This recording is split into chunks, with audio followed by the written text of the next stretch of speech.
Asyhadu Allah ilaha illallah illa Allah ilaha illallah ilaha illallah wa ashhadu anna Muhammadan Rasulullah.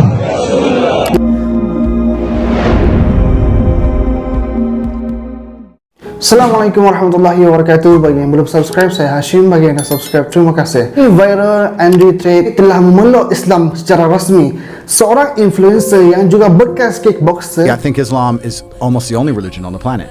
I look at other religions now and they don't have any red lines. They don't have any non-tolerance. If you're going to sit there and be tolerant of absolutely everything, then you stand for nothing. So how can you be a religion? But the whole point of religion is exactly what you said. There are certain things you cannot do. If you're going to have a religion and say, well, you can do whatever you want, then you don't have a belief system.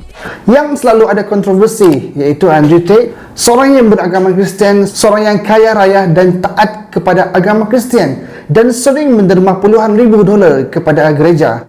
Islam fixes a lot of the problems that men are currently facing. The problems we're discussing on this show, Islam fixes all of them, right? That's the first thing about Islam. And I'm not a Muslim, right? If I had to choose a religion, I would, because I live in an Orthodox Christian country, I go to the Orthodox Christian church. I donate $20,000 a month to the church in the country I live in. The church in Romania is very powerful, and I like having church friends. So I give them a lot of money, right? So I would guess I'm an Orthodox Christian. But if I had to bet on one religion as if I were betting on the stock market for the future, you have to bet on Islam. Yang juga sering bertanya mengenai agama dan membandingkan agama Islam dengan agama yang lain, khususnya Kristian, dan mempersoalkan kenapa Kristian Ortodoks yang ada kitab suci tetapi tidak mengikuti kitab suci itu. You can insult the church all day. You can make fun of it. There's a show on Netflix about gay Jesus. That's a joke, right? Ha ha ha.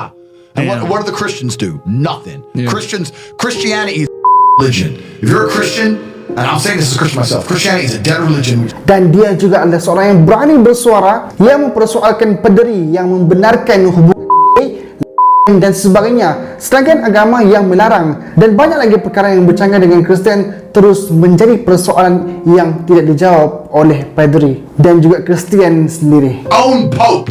The Pope goes up there and talks LGBTQ shit. That's now. crazy. It is over. That's you don't crazy. stand for anything. You don't believe in anything. You have no boundaries. You're walked on. You're mocked. The whole thing is a joke. Being a Christian now is nothing more than advertising. You're a loser. Akhirnya dia meleraikan semua kekhusutan yang tidak difahami di dalam Kristian dengan dia mengucap dua kalimah syahadah, iaitu memeluk agama Islam, bagi mengakhiri semua persoalan yang timbul dalam lubuk hatinya dengan memuat naik status yang bermaksud setiap orang Kristian yang percaya kepada kebaikan dan memahami musuh yang sejati adalah melawan iblis seharusnya masuk kepada agama Islam. Dan dia juga menulis nombor surah dan ayat, iaitu surah Rum ayat yang ke-60. Fasbir inna wa'dallahi haqq, yang bermaksud maka bersabarlah, sesungguhnya janji Allah adalah benar, dan sesekali janganlah orang-orang yang tidak meyakini kebenaran ayat-ayat Allah itu menggelisahkan kamu.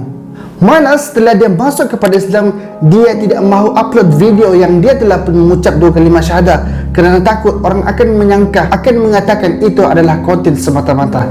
Dan viral pula video yang dia belajar menunaikan solat.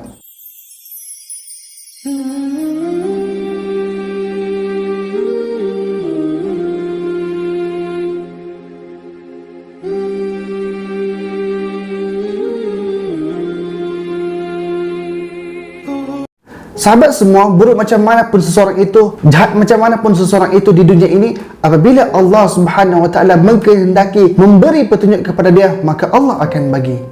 Sebenarnya petunjuk hanya akan diberi kepada orang tertentu sahaja, tetapi bagi orang yang bersungguh-sungguh mencari kebenaran, Allah juga akan beri petunjuk seperti mana firman Allah Subhanahu wa taala, "Walladzina jahadu fina lanahdiyannahum subulana." Dan orang-orang yang berusaha dengan bersungguh-sungguh kerana memenuhi kehendak agama kami, sesungguhnya kami akan memimpin mereka ke jalan kami yang menjadikan mereka bergembira serta beroleh keredaan. Dan hidayah yang sebenarnya ialah bila seseorang itu mempercayai Allah Subhanahu wa taala itu esa, dan Nabi Muhammad SAW adalah pesuruhnya. Sahabat semua, jika Allah beri hidayah, petunjuk pada seseorang itu, meskipun kita terbalikkan dunia ni, hamba itu pasti akan dapat hidayah dan petunjuk Allah. Dan jika Allah tidak beri hidayah, petunjuk kepada seseorang itu, kita pusing keliling dunia, kita buat macam mana pun tidak akan dapat hidayah. Sebagaimana firman Allah Subhanahu wa taala, "Faman yuridillahu ayyahdiyahu yashrah sadrahu lil Islam." Maksudnya, maka sesiapa yang Allah kehendaki untuk memberi hidayah dan petunjuk kepadanya, dia melapangkan dadanya, membuka hatinya untuk menerima Islam. Sahabat semua, jika hidayah Allah adalah sekadar untuk mengetahui jalan yang benar ataupun yang mana yang salah, maka kita hanya perlu mendapatkannya sekali sahaja. Tetapi untuk membuat sesuatu keputusan, kita perlu memintanya beberapa kali. Hal ini kerana walaupun kita telah mengetahui jalan yang betul dan salah, kadang-kala kita tetap tersilap juga membuat keputusan berdasarkan neraca kita sendiri. Oleh itu, berdoalah setiap hari agar kita dikurniakan hidayah, kerana tampaknya kita akan tersasar di jalan yang benar.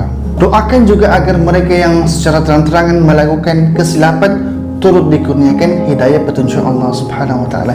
Kerana mungkin mereka tidak tahu atau mungkin juga mereka telah lama tersasar.